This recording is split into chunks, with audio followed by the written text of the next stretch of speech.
Don't you dare tell anyone about this lesson. Wait, on second thought, I dare you to do it. How dare you not tell people about this podcast? Dare. That's an interesting word in English. Let's discuss. Welcome to another Happy English podcast coming to you from New York City. And here's your English teacher, Michael. All right. Thank you, John, and thanks, everyone.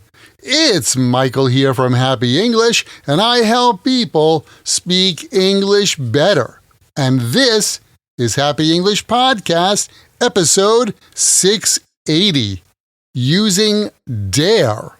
Sometimes vocabulary words in English have multiple meanings and uses, like the word mean, which is used to describe the definition of a word and a person's aggressive behavior. We took a look at that in podcast episode 40. Well, today we're going to look at another such word, dare. I dare you to change the channel on this one. Let's check it out. First of all, we use the phrase, don't you dare. Don't you dare is a strong and direct way to tell someone, do not do that. The grammar pattern that we use is don't you dare, followed by a base verb, followed by an object. Here's an example. Imagine you went to a meeting in the office and after the meeting they served donuts. Since you were running the meeting, you didn't have a chance to eat any of the donuts, but you noticed there is one donut remaining in the box.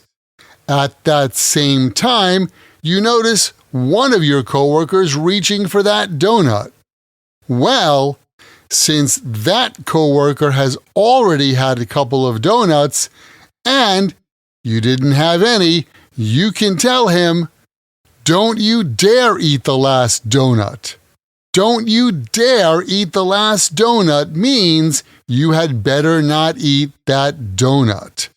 Here are some other examples of using dare this way. Listen, we worked really hard to plan this surprise party for Jack, so don't you dare tell him anything about the party. Sorry, Professor, I think I'm going to miss the midterm exam. I'm going away next week with my girlfriend. Don't you dare think about missing that exam. If you don't take that exam, you are not going to pass this course. Wow, that sounds like a tough professor. The next one is, how dare you?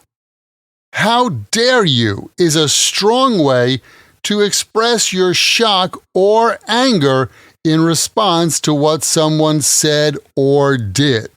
The grammar pattern here is how dare, followed by a person, followed by a base verb, followed by an object. Here are some examples. Well, I think your rules in this office are stupid. How dare you talk to me like that? I'm your boss, remember? I can't believe the managers don't believe me about the missing money. How dare they accuse me of lying?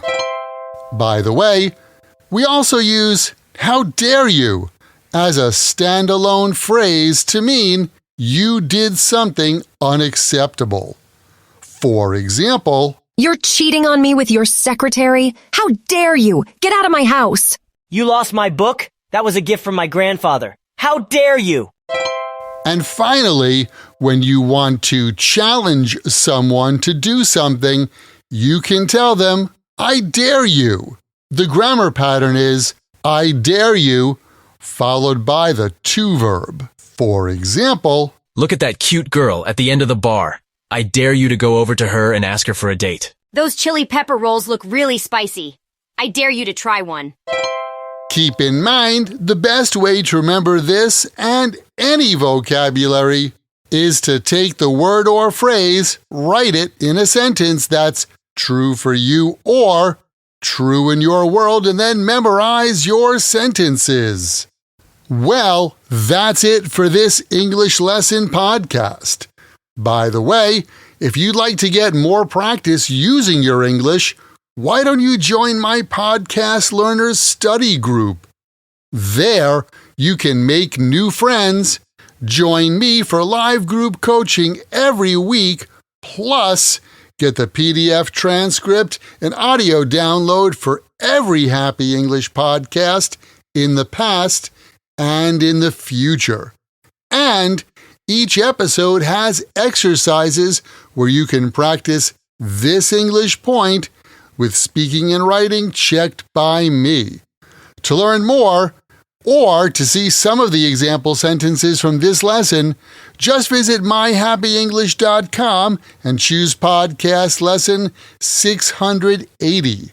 Remember, learning another language is not easy, but it's not impossible, and I'm here to help you on your journey. This podcast was brought to you by Happy English. Please visit myhappyenglish.com. Show your support for Happy English by leaving us a review. Get English, get happy, Happy English.